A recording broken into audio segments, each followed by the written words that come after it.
Hello my dear students. In this video lecture we are trying to understanding one important thing, that is the argument for value added tax or advantages of the value added tax. In the last video lecture I am already mentioned the meaning of value added tax and the features of the value added tax is already discussed. Value added tax is nothing but on the basis of the value addition to a commodity, tax is to be imposed by the government.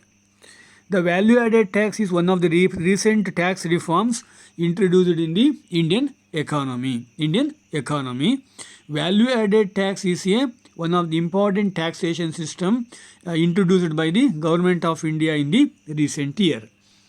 In this video lecture, I am explaining about what are the advantages, what are the arguments for value added tax. ವಿದ್ಯಾರ್ಥಿಗಳೇ, ಇವತ್ತಿನ video ತರಗತಿಯಲ್ಲಿ ಮುಖ್ಯವಾಗಿ ನಿಮಗೆ ಮೌಲ್ಯವರ್ಧಿತ ತೆರಿಗೆ ಅದರ ಗುಣಗಳು ಯಾವುದು ಅಥವಾ ಅನುಕೂಲಗಳು ಯಾವುದು ಎನ್ನುವಂಥ ವಿಷಯದ ಬಗ್ಗೆ ಚರ್ಚೆಯನ್ನು ಮಾಡಲಿಕ್ಕೆ ಇದ್ದೇನೆ. ಮೌಲ್ಯವರ್ಧಿತ ತೆರಿಗೆಯ ಗುಣಗಳು ಅಥವಾ ಅನುಕೂಲಗಳು. ಈಗಾಗಲೇ ನಿಮಗೆ ಮೌಲ್ಯವರ್ಧಿತ ತೆರಿಗೆ ಅಂತ ಹೇಳಿದ್ದೆ, ಅದರ ಲಕ್ಷಣಗಳ ಬಗ್ಗೆಯೂ ಕೂಡ ನಾನು ನಿಮಗೆ ಕಳೆದ ತರಗತಿಯಲ್ಲಿ ಹೇಳಿದ್ದೆ.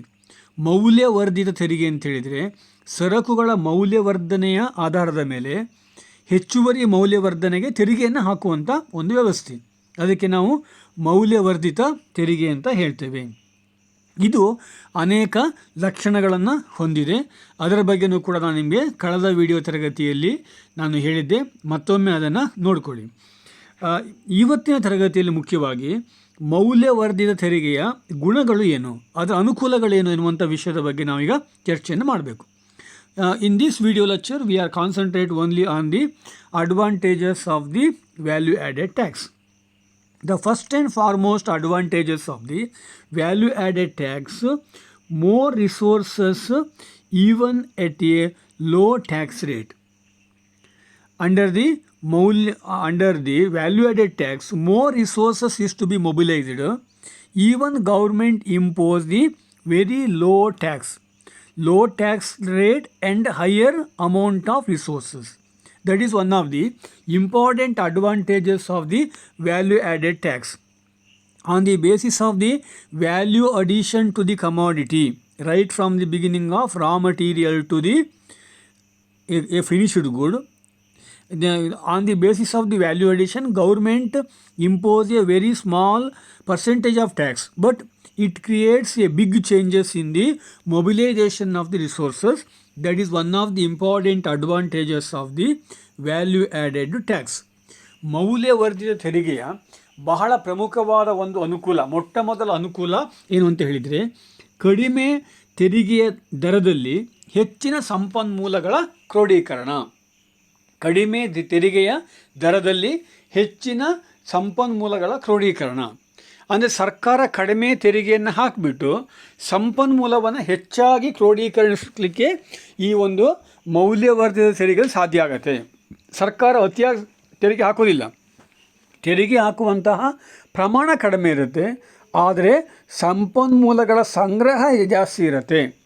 ಇದು ಮೌಲ್ಯವರ್ಧಿತ ತೆರಿಗೆಯ ಬಹಳ ಪ್ರಮುಖವಾದ ಒಂದು ಅನುಕೂಲ ಅಂತ ನಾವು ಹೇಳಲಿಕ್ಕೆ ಬರುತ್ತೆ. That is one of the important advantages. The second important advantages, that is the spread among the innumerable persons. Andre the majority of the people, they coming under the tax slab. That is one of the important advantages of the value added tax. Means the innumerable persons are involving in the tax slab. Means in each and every stages government to impose the tax. As a result of this, each and every person, they directly or indirectly pay the tax to the government. That is one of the important advantages of the value added tax. ಈ ಒಂದು ಮೌಲ್ಯವರ್ಧಿತ ತೆರಿಗೆಯ ಎರಡನೇ ಪ್ರಮುಖವಾದ ಲಕ್ಷಣ ಏನು ಅಂತ ಹೇಳಿದರೆ, ಅಸಂಖ್ಯಾತ ವ್ಯಕ್ತಿಗಳ ನಡುವೆ ತೆರಿಗೆಯ ಹಂಚಿಕೆ. ಅಂದರೆ ಅಸಂಖ್ಯಾತ ವ್ಯಕ್ತಿಗಳಿಂದ ತೆರಿಗೆ ಸಂಗ್ರಹ. ಮೌಲ್ಯವರ್ಧಿತ ತೆರಿಗೆಯಲ್ಲಿ ಸಮಾಜದ ಎಲ್ಲ ವರ್ಗದವರ ಮೇಲೂ ಕೂಡ ತೆರಿಗೆ ಹಾಕಲಾಗುತ್ತೆ. ಅಸಂಖ್ಯಾತ ವ್ಯಕ್ತಿಗಳಿಂದ ಅಥವಾ ಸಮಾಜದ ಬೇರೆ ಬೇರೆ ವರ್ಗದವರಿಂದ ತೆರಿಗೆಯನ್ನು ವಸೂಲಿ ಮಾಡುವಂಥದ್ದು ಈ ತೆರಿಗೆಯ ಒಂದು ಅನುಕೂಲ. ಮುಖ್ಯವಾಗಿ ಯಾವುದೇ ಒಂದು ದೇಶದಲ್ಲಿ ಕಚ್ಚಾ ವಸ್ತುವಿನ ಅದನ್ನು ಪೂರೈಕೆ ಮಾಡುವಂಥ ವರ್ಗ, ಸಿದ್ಧ ವಸ್ತುವನ್ನು ಮಾರ್ಪಾಡು ಮಾಡುವಂಥ ವರ್ಗ, ಅದನ್ನು ಗ್ರಾಹಕರಿಗೆ ತಲುಪಿಸುವಂಥ ವರ್ಗ, ಹೀಗೆ ಸಮಾಜದ ಬೇರೆ ಬೇರೆ ವರ್ಗದವರಿಂದ ತೆರಿಗೆಯನ್ನು ವಸೂಲಿ ಮಾಡುವಂತಹ ಪಡೆಯುವಂತಹ ಒಂದು ವ್ಯವಸ್ಥೆ ಮೌಲ್ಯವರ್ಧಿತ ತೆರಿಗೆಯಲ್ಲಿ ಇರುತ್ತೆ.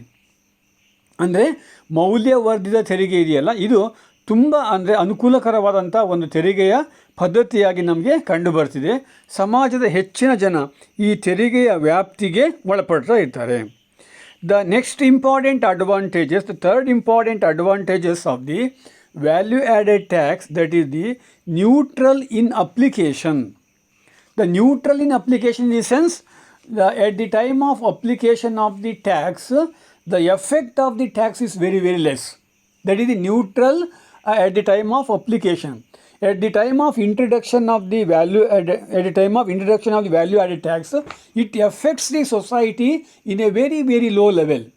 That is one of the important advantages of the value added tax, because the number of all the section of the people, they pay the tax to the government. As a result of this, the adverse effect is very, very less when compared to the advantages. That is one of the important advantages of the value added tax. ಮೌಲ್ಯವರ್ಧಿತ ತೆರಿಗೆಯ ಮತ್ತೊಂದು ಬಹಳ ಪ್ರಮುಖವಾದ ಅನುಕೂಲ ಅಥವಾ ಅದರ ಪ್ರಮುಖವಾದ ಗುಣಗಳು ಏನು ಅಂತ ಹೇಳಿದರೆ, ಅನ್ವಯದಲ್ಲಿ ತಾಟಸ್ಥ್ಯವಾಗಿರುತ್ತದೆ. ತೆರಿಗೆಯನ್ನು ನಾವು ಹಾಕಿದಾಗ ಅದರಿಂದ ಆಗುವಂಥ ಪರಿಣಾಮ, ಅಪ್ಲಿಕೇಶನ್ ಅಂದರೆ ಇಲ್ಲಿ ಅನ್ವಯಿಸುವುದಂತ ಅರ್ಥ.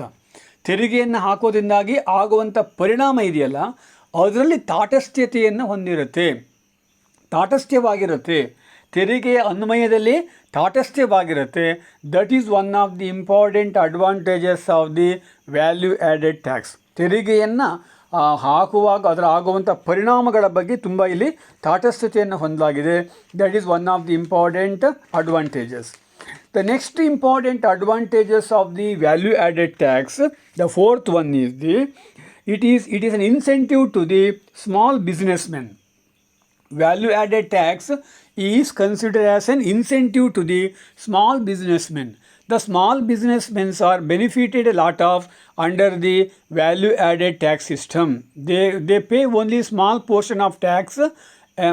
As a result of this, each and every businessman, they gets the benefits. ಸಣ್ಣ ಉದ್ಯಮಿಗಳಿಗೆ ಇದು ತುಂಬ ಉತ್ತೇಜನಕಾರಿಯಾಗಿದೆ. ಸಣ್ಣ ಉದ್ಯಮಗಳ ಮೇಲೆ ಇಲ್ಲಿ ತೆರಿಗೆ ಹಾಕುವಂಥ ಪ್ರಮಾಣ ತುಂಬ ಕಡಿಮೆ ಇರುತ್ತೆ. ಸಣ್ಣ ಉದ್ಯಮಗಳ ಮೇಲೆ ಇದು ಕಡಿಮೆ ಪ್ರಭಾವವನ್ನು ಬೀರುವಂತಹ ಒಂದು ತೆರಿಗೆಯ ಪದ್ಧತಿಯಾಗಿ ನಮಗೆ ಕಂಡು ಬರ್ತಾ ಇದೆ. That is one of the important advantages. The next important advantages, that is improving the efficiency. The economic efficiency, that is very, very important one. The efficiency is very, very important one. Improving the economic efficiency, that is very, very one of the important. It is an advantages of the value added tax. Because of imposing the VAT system, the economic efficiency of the society is already improved. Each and every person who contribute something to the tax. That is the one of the important advantages of the value added tax. ದಕ್ಷತೆಯನ್ನು ಉತ್ತಮಪಡಿಸುತ್ತದೆ. ಅಂದರೆ ಯಾವುದೇ ಒಂದು ಸಮಾಜ ತನ್ನ ಉನ್ನತವಾದಂತಹ ಸ್ಥಾನವನ್ನು ಪಡೆಯಬೇಕಾದ್ರೆ ಅಥವಾ ಔನ್ನತ್ಯದ ಕಡೆಗೆ ಹೋಗಬೇಕಾದ್ರೆ ದಕ್ಷತೆಯನ್ನು ಹೆಚ್ಚಿಸಿಕೊಳ್ಬೇಕಾಗತ್ತೆ. ಆ ದಕ್ಷತೆಯನ್ನು ಹೆಚ್ಚಿಸಿಕೊಳ್ಳಲಿಕ್ಕೆ, ಸಾಮಾಜಿಕ ದಕ್ಷತೆಯನ್ನು ಹೆಚ್ಚಿಸುವಲ್ಲಿ ಮೌಲ್ಯವರ್ಧಿತ ತೆರಿಗೆಯು ಸಹಕಾರಿಯಾಗಿದೆ. Because of imposition of the value added tax, the efficiency of the society is improved. ಕಾರ್ಯದಕ್ಷತೆ ಸುಧಾರಣೆ ಆಗುತ್ತೆ. ಯಾಕೆಂದರೆ ಸಮಾಜದ ಎಲ್ಲರೂ ಕೂಡ ತೆರಿಗೆಯನ್ನು ಕಟ್ತೀವಿ ಅನ್ನುವಂಥ ಮನೋಭಾವ ಬರುತ್ತೆ. ಹಾಗಾಗಿ ಎಫಿಷಿಯನ್ಸಿ ಇಲ್ಲಿ ಹೆಚ್ಚಾಗುತ್ತೆ. That is one of the important advantages. The next important advantages of the value added tax, that is, it is suitable to the Indian economic condition. It is suitable to the Indian economic condition. Before introduction of the value added tax, only few person who pay the tax to the government. The mobilization of tax is so difficult in India. Under these circumstances, the value added tax is suitable to the Indian economy. ಭಾರತದ ಆರ್ಥಿಕತೆಗೆ ತುಂಬ ಇದು ನಮಗೆ ಅನ್ವಯವಾಗುತ್ತೆ, ತುಂಬ ಇದು ಅರ್ಥಪೂರ್ಣವಾದಂಥ ತೆರಿಗೆಯಾಗಿ ನಮ್ಮ ಕಂಡು ಬರುತ್ತೆ. ಭಾರತದ ಆರ್ಥಿಕತೆಗೆ ಸೂಕ್ತವಾಗಿರುವಂಥದ್ದು. ನಿಮಗೆಲ್ಲ ಗೊತ್ತಿದೆ, ಭಾರತ ಒಂದು ದೊಡ್ಡ ಆರ್ಥಿಕತೆ. ಇಲ್ಲಿ ತೆರಿಗೆಯನ್ನು ಕಟ್ಟುವವರ ಸಂಖ್ಯೆ ತುಂಬ ಕಡಿಮೆ, ಆದರೆ ಆದಾಯದ ನಿರೀಕ್ಷೆ ತುಂಬ ಜಾಸ್ತಿ ಇದೆ. ತೆರಿಗೆಯನ್ನು ಕಟ್ಟುವವರ ಸಂಖ್ಯೆ ಕಡಿಮೆ, ತೆರಿಗೆಯನ್ನು ಹಾಕಿದಾಗ ಎಲ್ಲರೂ ಕೂಡ ಅಸಮಾಧಾನಿತರಾಗ್ತಾರೆ. ಆದರೆ ಸೌಲಭ್ಯವನ್ನು ಪಡೆಯುವಾಗ ನಾ ಮುಂದು ಅಂತ ಮುಂದೆ ಇರ್ತಾರೆ. ಇಂತಹ ಒಂದು ಪಿಕ್ಯುಲರ್ ಸನ್ನಿವೇಶನು ಭಾರತದಲ್ಲಿ ಮಾತ್ರ ಇರುತ್ತೆ. ಹಾಗಾಗಿ ಅಧಿಕ ಮೊತ್ತದ ತೆರಿಗೆ ಸಂಗ್ರಹಕ್ಕೆ ಮೌಲ್ಯವರ್ಧಿತ ತೆರಿಗೆ ತುಂಬ ನಮಗೆ ಸಹಕಾರಿಯಾಗಿದೆ. That is one of the important advantages of the value added tax. The next important value added tax, possibility of change in the tax rate. Possibility of change in the tax rate. On the basis of the requirement of the economy, the tax rate is automatically changing. It is possible under the value added tax system. Suppose under the COVID situation, government require more fund, the tax rate easily increases. It is possible under the VAT system. ಮೌಲ್ಯವರ್ಧಿತ ತೆರಿಗೆಯ ಮತ್ತೊಂದು ಪ್ರಮುಖವಾದ ಒಂದು ಅನುಕೂಲ ಏನು ಅಂತ ಹೇಳಿದರೆ, ಅಂದರೆ ತೆರಿಗೆಯ ದರವನ್ನು ಅಗತ್ಯಕ್ಕೆ ತಕ್ಕಂತೆ ಬದಲಾಯಿಸ್ಕೊಳ್ಬೋದು. ತೆರಿಗೆಯ ದರವನ್ನು ಅಗತ್ಯತೆಗೆ ತಕ್ಕಂತೆ ನಾವು ಬದಲಾಯಿಸ್ಕೊಳ್ಬೋದು. ಹೆಚ್ಚು ತೆರಿಗೆ ಬೇಕಾದಾಗ ಹೆಚ್ಚು ತೆರಿಗೆಯನ್ನು ಹಾಕ್ಕೋಬೋದು, ಕಡಿಮೆ ತೆರಿಗೆ ಬೇಕಾದಾಗ ಕಡಿಮೆ ತೆರಿಗೆಯನ್ನು ಹಾಕ್ಕೊಳ್ಬೋದು. ಈ ರೀತಿಯ ಒಂದು ಫ್ಲೆಕ್ಸಿಬಿಲಿಟಿ ಇದೆ ಎಲ್ಲಿ, ಈ ಒಂದು ಮೌಲ್ಯವರ್ಧಿತ ತೆರಿಗೆಯಲ್ಲಿ. That is one of the important advantages. The next important advantages is it is avoid the tax evasion or tax evasion is difficult under the value added tax system. It avoids the tax evasion, or it is difficult to avoid the tax under the value added tax system. Tax avoidance or evasion is difficult. Tax avoidance and evasion is difficult under the value added tax system. ಮೌಲ್ಯವರ್ಧಿತ ತೆರಿಗೆಯನ್ನು ಅಥವಾ ತೆರಿಗೆಯ ಪದ್ಧತಿಯಲ್ಲಿ ತೆರಿಗೆಯನ್ನು ತಪ್ಪಿಸಿಕೊಳ್ಳುವಂಥದ್ದು ಅಥವಾ ತೆರಿಗೆಯನ್ನು ಕಟ್ಟದೇ ಇರಲಿಕ್ಕೆ ಇಲ್ಲಿ ತುಂಬ ಕಷ್ಟ ಆಗುತ್ತೆ. ಯಾಕಂದರೆ ಸಮಾಜದ ಎಲ್ಲ ವ್ಯಕ್ತಿಗಳು ಕೂಡ ಒಂದಲ್ಲ ಒಂದು ಕಾರಣದಿಂದಾಗಿ ತೆರಿಗೆಯನ್ನು ಕಟ್ಟಲೇಬೇಕಾಗುತ್ತೆ. That is one of the important advantages. The next important advantages of the value added tax, it is encouragement to the investment. It is encouraged to the capital investment. Indirectly it encourages the capital investment, because only on the basis of the value addition government to impose the tax. Ultimately the benefit transfer to the investor. That is one of the important advantages of the value added tax. ಮೌಲ್ಯವರ್ಧಿತ ತೆರಿಗೆಯ ಮತ್ತೊಂದು ಪ್ರಮುಖವಾದ ಅನುಕೂಲ ಏನು ಅಂತ ಹೇಳಿದರೆ, ಬಂಡವಾಳ ಹೂಡಿಕೆಗೆ ಉತ್ತೇಜನವನ್ನು ನೀಡುತ್ತೆ. ಮೌಲ್ಯವರ್ಧಿತ ತೆರಿಗೆಯನ್ನು ಹಾಕಿದಾಗ ಬಂಡವಾಳ ಹೂಡಿಕೆಯ ಗಾತ್ರ ಇಲ್ಲಿ ಹೆಚ್ಚಾಗುತ್ತೆ. ಯಾಕೆಂದರೆ ತೆರಿಗೆಯನ್ನು ಕಟ್ಟುವುದು ಮತ್ತು ತೆರಿಗೆಯನ್ನು ಹಾಕುವಂಥ ವಿಧಾನ ಸ್ವಲ್ಪ ಭಿನ್ನವಾಗಿರುತ್ತೆ. ಹಾಗಾಗಿ ಬಂಡವಾಳ ಹೂಡಿಕೆದಾರರಿಗೆ ತುಂಬ ಇದು ಅನುಕೂಲಕರವಾದಂಥ ವಾತಾವರಣ ಸೃಷ್ಟಿ ಮಾಡುತ್ತೆ. These are the various advantages or benefits of the value added tax system. At the same time, we are also examining some of the important disadvantages of the value added tax. One of such disadvantages, argument against the value added tax, that is the first one is the no scope for reasonable tax concession. There is no scope for reasonable tax concession. That is one of the important disadvantages of the value added tax system. Suppose government who would like to give some concession to the section of people, it is not possible under the value added tax system. That is one of the important disadvantages. ಈಗಾಗಲೇ ನಾವು ಮೌಲ್ಯವರ್ಧಿತ ತೆರಿಗೆಯ ಅನುಕೂಲಗಳ ಬಗ್ಗೆ ನಾವು ಈಗ ತಿಳ್ಕೊಂಡ್ವಿ. ಈಗ ನಾವು ಮೌಲ್ಯವರ್ಧಿತ ತೆರಿಗೆಯ ಅನಾನುಕೂಲಗಳು ಯಾವುದು ಎನ್ನುವುದರ ಬಗ್ಗೆ ನಾವೀಗ ಚರ್ಚೆಯನ್ನು ಮಾಡ್ತಾ ಹೋಗಬೇಕು. ಅಂತಹ ಅನಾನುಕೂಲಗಳಲ್ಲಿ ಮೊಟ್ಟ ಮೊದಲ ಅನಾನುಕೂಲ ಯಾವುದು ಅಂತ ಹೇಳಿದರೆ, ಅಂದರೆ ವಿವೇಚನಾಯುತವಾಗಿ ತೆರಿಗೆ ವಿನಾಯಿತಿಗೆ ಅವಕಾಶ ಇಲ್ಲ. ಅಂದರೆ ಯಾವುದೇ ಒಂದು ವರ್ಗ, ಸಮಾಜದ ಯಾವುದೇ ಒಂದು ವರ್ಗಕ್ಕೆ ತೆರಿಗೆಯ ವಿನಾಯಿತಿಯನ್ನು ಕೊಡಬೇಕು ಅಂತ ಸರ್ಕಾರ ಅಂದ್ಕೊಂಡ್ರೆ ಅದನ್ನು ಕೊಡಲಿಕ್ಕೆ ಸಾಧ್ಯ ಆಗೋದಿಲ್ಲ. ಯಾಕಂದರೆ ಸರಕಿನ ಮೌಲ್ಯ ಹೆಚ್ಚಾಗ್ತಾ ಹೋದಂತೆ ಹೆಚ್ಚುವರಿ ಮೌಲ್ಯಕ್ಕೆ ತೆರಿಗೆಯನ್ನು ಕಟ್ತಾ ಹೋಗಬೇಕಾಗುತ್ತೆ. ಹಾಗಾಗಿ ವಿವೇಚನಾರಹಿತವಾಗಿ ಅಥವಾ ಯುತವಾಗಿ ತೆರಿಗೆಯ ಒಂದಲ್ಲಿ ವಿನಾಯಿತಿ ಕೊಡಲಿಕ್ಕೆ ಸಾಧ್ಯ ಆಗೋದಿಲ್ಲ. That is one of the important disadvantages. ಇದು ಈ ಮೌಲ್ಯವರ್ಧಿತ ತೆರಿಗೆಯ ಮೊಟ್ಟ ಮೊದಲ ಅನಾನುಕೂಲ. ಎರಡನೇ ಪ್ರಮುಖವಾದ ಅನಾನುಕೂಲ ಅಂತ ಹೇಳಿದರೆ it causes for inflation. Inflationary in nature. That is one of the important disadvantages of the value added tax. Because of introduction of the VAT, it leads to the problem of inflation. Especially in the underdeveloped country including India, the inflation is a major economic problem. Because of the VAT system is to be introduced, the inflation rate is further acute. That is one of the important disadvantages. ಅಂದರೆ ಇದು ಹಣದುಬ್ಬರಕ್ಕೆ ಕಾರಣ ಆಗ್ತಾ ಇದೆ. ಯಾವ ದೇಶದಲ್ಲಿ ಈ ಒಂದು ಮೌಲ್ಯವರ್ಧಿತ ತೆರಿಗೆಯನ್ನು ಹಾಕಲಾಗತ್ತೆ ಆ ದೇಶದಲ್ಲಿ ಹಣದುಬ್ಬರ ಜಾಸ್ತಿ ಆಗುತ್ತೆ, ಸರಕುಗಳ ಬೆಲೆಗಳು ಹೆಚ್ಚಾಗ್ತವೆ, ಹಣದುಬ್ಬರ ಹೆಚ್ಚಾಗುತ್ತೆ ಎನ್ನುವಂಥ ಒಂದು ಅನಾನುಕೂಲತೆಯೂ ಕೂಡ ಇರುತ್ತೆ. That is one of the important disadvantages. The third one is the burden on consumers. Extra burden on consumers, that is the another important disadvantages of the value added tax system. Extra burden because of imposed tax on different stages on value addition. It leads to ultimately the consumers are the real sufferer. They pay more to the government in form of tax. That is one of the important disadvantages. ಮೌಲ್ಯವರ್ಧಿತ ತೆರಿಗೆಯ ಮತ್ತೊಂದು ಪ್ರಮುಖವಾದ ಅನಾನುಕೂಲತೆ ಅಂತ ಹೇಳಿದರೆ ಇದು ಮುಖ್ಯವಾಗಿ ಅನುಭೋಗಿಗಳಿಗೆ ಹೊರೆಯಾಗಿ ಪರಿಣಮಿಸುತ್ತೆ.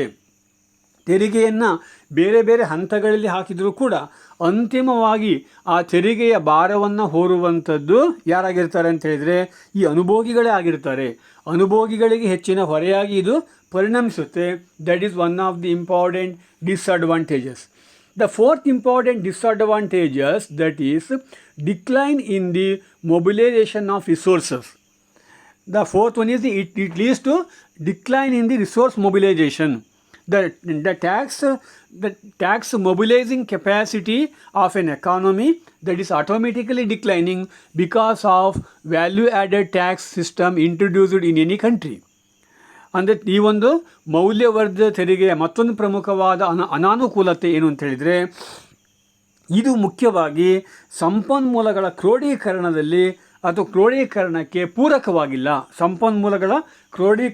ಪೂರಕವಾಗಿಲ್ಲ. ಸರ್ಕಾರಕ್ಕೆ ಬೇಕಾದ ರೀತಿ ಸಂಪನ್ಮೂಲವನ್ನು ಸಂಗ್ರಹ ಮಾಡಿಕೊಳ್ಳಿಕ್ಕೆ ಇದು ಸಾಧ್ಯವಾಗ್ತಾ ಇಲ್ಲ. That is one of the important disadvantages. The next important disadvantages is the regressive in nature. Regressive in nature means the low income people, they pay more tax. Rich people, they pay less tax under the regressive taxation system. According to critics, they says that the value added tax system that is regressive in nature. That is one of the important disadvantages. ಮೌಲ್ಯವರ್ಧಿತ ತೆರಿಗೆಯ ಮತ್ತೊಂದು ಪ್ರಮುಖವಾದ ಅವಗುಣ ಏನು ಅಂತ ಹೇಳಿದರೆ ಇದು ಪ್ರತಿಗಾಮಿ ತೆರಿಗೆಯಾಗಿದೆ. ಅಂದರೆ ನಿಮಗೆ ಈಗಾಗಲೇ ಗೊತ್ತಿದೆ ಪ್ರತಿಗಾಮಿ ತೆರಿಗೆ ಅಂದ್ರೇನು? ಕಡಿಮೆ ಆದಾಯ ಇದ್ದವರು ಹೆಚ್ಚು ತೆರಿಗೆ ಕಟ್ಟುವಂಥದ್ದು, ಹೆಚ್ಚು ಆದಾಯ ಇದ್ದವರು ಕಡಿಮೆ ತೆರಿಗೆಯನ್ನು ಕಟ್ಟುವಂಥದ್ದು. ಮೌಲ್ಯವರ್ಧಿತ ತೆರಿಗೆಯನ್ನು ಜಾರಿಗೆ ತಂದಾಗ ಇದು ಪ್ರತಿಗಾಮಿ ತೆರಿಗೆಯಾಗಿ ನಮ್ಮ ಮುಂದೆ ನಿಲ್ಲುತ್ತೆ. That is one of the important disadvantages. Next important disadvantages is the lack of accounts with the small taxpayer. In India, majority of the taxpayer in India, they are illiterates. They are not able to make a suitable account in their industries. In India, majority of the small businessmen, they are illiterates. They are not able to maintain any account in connection with their business. But when the government who introduced the VAT system, the account maintenance is difficult to Indian traders. That is one of the important disadvantages. ಮೌಲ್ಯವರ್ಧಿತ ತೆರಿಗೆಯ ಮತ್ತೊಂದು ಪ್ರಮುಖವಾದ ಅವಗುಣ ಏನು ಅಂತ ಹೇಳಿದರೆ, ಸಣ್ಣ ಉದ್ಯಮಗಳಿಗೆ ಲೆಕ್ಕವನ್ನು ಇಡುವಂಥ ಕಷ್ಟ ಮುಂದಾಗುತ್ತೆ. ಸಣ್ಣ ಉದ್ಯಮೆದಾರರು ಲೆಕ್ಕವನ್ನು ಕಡ್ಡಾಯವಾಗಿ ಇಡಬೇಕಾದಂಥ ಪರಿಸ್ಥಿತಿ ನಿರ್ಮಾಣವಾಗುತ್ತೆ. ಭಾರತದ ದೇಶದಲ್ಲಿ ಇವತ್ತು ಕೂಡ ಅನೇಕ ಉದ್ಯಮಿಗಳು ಇವತ್ತು ಅನಕ್ಷರಸ್ಥರೇ ಆಗಿದ್ದಾರೆ. ಅವರಿಗೆ ಲೆಕ್ಕವನ್ನು ಇಡುವಂಥ ಪ್ರಯತ್ನ ಭಾಳ ಕಷ್ಟ ಅಥವಾ ಒಂದು ಸವಾಲಾಗಿ ಪರಿಣಮಿಸುತ್ತೆ. These are the various disadvantages of the value added tax system. At the end we can conclude that ಇವೆಲ್ಲವೂ ಕೂಡ ಮೌಲ್ಯವರ್ಧಿತ ತೆರಿಗೆಯ ಅನಾನುಕೂಲಗಳಾಗಿವೆ. ಅಂತಿಮವಾಗಿ ನಾವು ಏನು ಹೇಳ್ಬೋದು ಅಂತ ಹೇಳಿದರೆ, the conclusion is value added tax system is one of the important recent tax reforms. Because of introduction of the value added tax system in India, the tax mobilizing capacity of our economy that is automatically increased. ಮೌಲ್ಯವರ್ಧಿತ ತೆರಿಗೆಯಲ್ಲಿ ಅನೇಕ ಅನುಕೂಲತೆಗಳು ಮತ್ತು ಅನಾನುಕೂಲತೆಗಳಿವೆ, ಅದನ್ನು ಒಪ್ಕೊಳ್ಬೇಕಾಗತ್ತೆ. ಜೊತೆಯಲ್ಲಿ ಇದರಿಂದ ಸರ್ಕಾರಕ್ಕೆ ಬರುವ ತೆರಿಗೆಯ ಆದಾಯವೂ ಕೂಡ ಹೆಚ್ಚಾಗಿದೆ ಎನ್ನುವ ಅಂಶವನ್ನು ನಾವು ಮರೀಲಿಕ್ಕೆ ಸಾಧ್ಯ ಇಲ್ಲ. That is about the value added tax system. Thank you.